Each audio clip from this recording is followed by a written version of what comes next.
Good morning, hi kids. I'm going to talk to you today about my plants. I've had a lot of plants in the past, a lot of beautiful palm trees, but they would die after a couple of years and they would get all brown, and I've tried to keep it simple. Just have a few of my favorites, so I'm going to take you around. Oh, look at my little painting of Lulu. I'm going to take you around the house and show you the few that I have and tell you a little bit about them. Thank you. So my first plant is over there in the corner. My lovely little white room. And it's done very well. It's called a Norfolk pine. I don't like to say that word, it sounds like I'm swearing. Norfolk pine, but that's really not the way. The English way is Norfolk. Anyway, this is looks like a little fir tree, and I bought it at Walmart for $12. It was a lot smaller then, it was about that high, and it was covered in sparkles.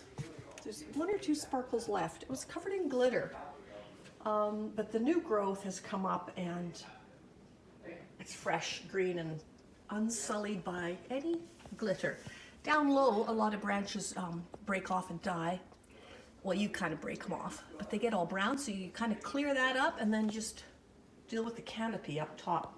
This is an easy care plant. I think it's from Hawaii, believe it or not. It looks like it would belong in an evergreen forest. However, it's a tropical plant, and I give it very little water. It really doesn't need that much, and it's a healthy one. Right, moving along, we come to a bamboo plant, my lucky bamboo. My friend Bev gave me this, and I'll show you. I'm trying to show you the roots. It just sits in the water and grows. It's become a lot larger than it was, and I change that water every 1 to 2 weeks. Just freshen it up and pour the old water into another pot. But that's my little bamboo sprig. Over here I have a very easy care plant, a corn plant. One of the best little plants to stick in the corner.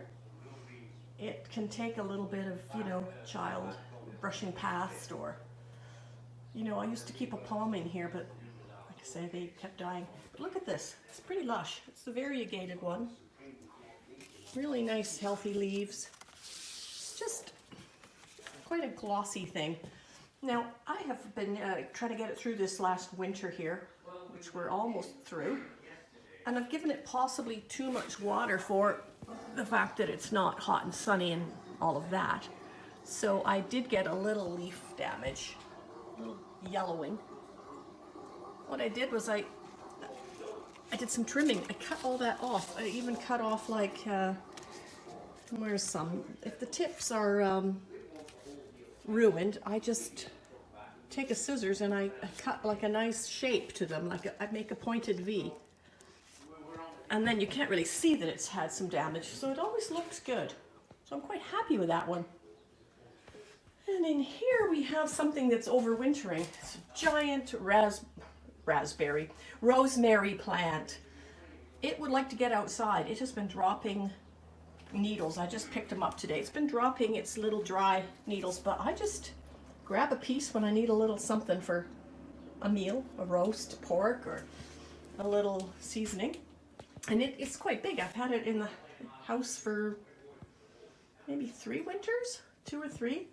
And out in the garden, and it would like to get back out there, and I really don't need it in here crowding me in my little space. And here is a little kalanchoe, second bloom coming. This was given to me by Sarah. I think it's actually 3 different kalanchoe specimens jammed in this little, this little pot. I took all the paper, the fancy Christmas paper off it. And it's a succulent, and the leaves are thick and rubbery. And look, it's just gonna bloom again, like mad. This one's a bit slower over here. But the second bloom, I just chopped everything off that was dead. It looked like this, and then they all went brown. I chopped them off, waited a couple months, maybe less. And that's coming back. So now to my pride and joy, my jade plant. Look at the size of this puppy. Ignore these, I'm trying to get rid of those. This one's been sitting in the corner of the sunroom and been quite happy. Every now and then I'll get a yellowed leaf that falls off. Now this is just adorable.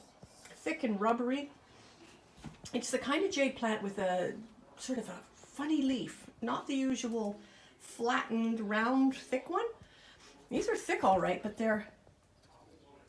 it's hard to describe. They're like bent over. Look at these ones coming up here. They're bent over, they got little creases in them, and if you look at the underside, that's how they are. But this is a huge leathery plant. I bought it in a small pot of succulents, like a group, and this was sitting there, and it was kind of the showpiece, and it got bigger and bigger, and I bloody adore it. It's easy to care for. I don't give it a ton of water. And then I have my fakes. I have my little fakes that I try to get rid of. Oh, there's little birds in them. Well, how sweet is that? Oh yes, it's like a parrot haven in here. So that's fake. What else is fake? Oh, over here I've got this one from Winners or Home Sense, and that cute little one. And then outside I've got a couple of palm trees. This little guy. A couple of palm trees and a banana tree. I'm going to keep the palms and get rid of the banana. Yeah. But plants are fun. They add so much light and life to your world. And that is my story about my plants. Bye for now.